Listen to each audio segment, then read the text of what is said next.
That's right, the time has come, friends. The time has finally come. And so, to celebrate, we're gonna do a little unboxing. This is a Funko Pop. It's Spider-Man No Way Home Spider-Man upgraded suit. So let's get started here. Let's see. All right, open this up. Pull this on out of here. And then, there's one. Okay.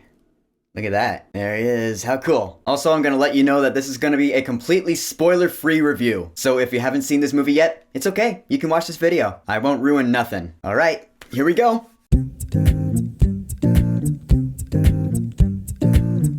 Spider-Man No Way Home. So, Spider-Man No Way Home is the 27th movie in the Marvel Cinematic Universe and the 4th movie in its Phase 4. It's the 9th installment overall in Phase 4. So, last we left our poor webhead, his secret identity was outed by Mysterio to the world. Now everyone knows he's Peter Parker, but also he was framed for Mysterio's murder. So, life ain't going too well for poor Spidey. He gets an idea. He's like, I'm gonna go ask Doctor Strange to wipe out everyone's minds to make it so that they don't remember this incident, but then the spell messes up, and now we are caught up in a multiverse adventure, in which, yes, we have villains from other Spider-Man movie franchises coming in here now, and so here we go with that. Yeah, the movie's awesome. I'm just gonna get right to it. I've actually seen it twice now, so all my hype, like my super hype up energy that I had when I first saw it, it's all died down at this point, so I can actually calm down and just talk about the movie without yelling my face off, you know? I'm gonna start off with Tom Holland's Peter Parker in this movie, because the story arc he goes through in here, it really does feel different from his previous movies. There's a lot less of that high school comedy vibe, because this is a very serious situation that Peter's in. I mean, yeah, he is still a kid and sometimes he will act immature, but out of all 3 MCU Spider-Man movies, this one feels the most like a coming-of-age story. Tom Holland's Peter Parker does seem to be maturing. He's learning what it really means to be Spider-Man and to have that responsibility. Yeah, it ain't just la-di-da happy all the time. I do want to highlight some of the villains in this movie because some of the villains did really shine. Like I said, we have villains from other Spider-Man movie franchises, such as Dr. Octopus, played by Alfred Molina, and Electro, played by Jamie Foxx. He was pretty cool in this movie. I will say his character did feel a bit different than he felt in The Amazing Spider-Man 2, just vibe-wise. I mean, yeah, not just in that he looks different, but overall, his personality, his persona, I'm not going to dive into detail here because, you know, spoilers. But I did find him pretty interesting. But guys,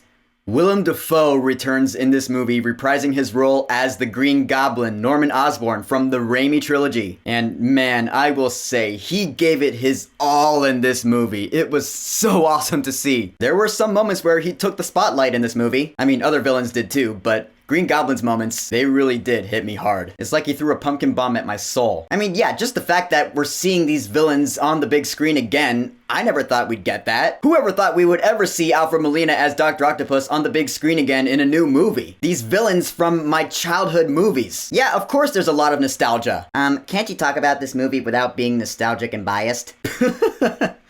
No. I mean, folks, this is one of those cases where, yeah, it's obviously fan service. There's no denying that. And yeah, it's a huge nostalgia bomb. And normally I would try to see past that. But the fact that it's Spider-Man is so sentimental to me. I grew up with the Raimi movies. I saw all of them in theaters when I was younger. And of course, I saw the Mark Webb movies as well. So having grown up with Spider-Man pretty much all my life, to see these villains from my childhood coming back in a new movie, there's just no getting around the nostalgia for me. So there you go. Although I will say, I mean, we got 5 villains in this movie. We saw them in the trailer. We got Doc Ock, Green Goblin, Electro, and we also have the Lizard and Sandman. And so there is a bit of a balancing act going on. And some of the villains definitely felt more prominent than others. Like, I will say, I really saw no reason for the Lizard to be in this movie at all. I didn't feel he added anything to the plot. I feel that's safe to say. But like I said, this is by far the darkest Spider-Man movie we've had in the MCU, or possibly in general, because the situation is very serious for Peter Parker. He can't be seen in public, everyone hates him, so it's a damn good thing that he has the support of his loved ones. Michelle Jones, Ned Leeds, his Aunt May. Actually, I will say that I like Ned's character more in this movie than in any of the other movies he's been in. Yeah, he didn't really annoy me in this one, so props to that. It's really a shame that Tom Holland and Zendaya have no chemistry on screen. I mean, they must really hate each other in real life. If you can't tell sarcasm, I'm joking. Of course their chemistry was excellent. Some really heartfelt moments between the two of them. Cause yeah, this movie is just stock full of emotional moments, more so than either of the other 2 MCU Spider-Man films. I mean, yeah, there is humor in here for sure, but just the gravity of the situation really outweighs it. Cause I don't know about you, but I, at a couple points, was like, Peter's life is hanging in the balance here. This is some heavy shit. And actually, now that I think about it, I like that about the MCU Spider-Man movies, is that they've gotten bigger and heavier in scope as they've gone along. Like Spider-Man Homecoming was just a neighborhood story, took place mostly in New York, they went to Washington, that's pretty much it. Spider-Man Far From Home was a globe-trotting adventure. We went to Prague, London, the Netherlands, and now in Spider-Man No Way Home, we're dealing with the multiverse.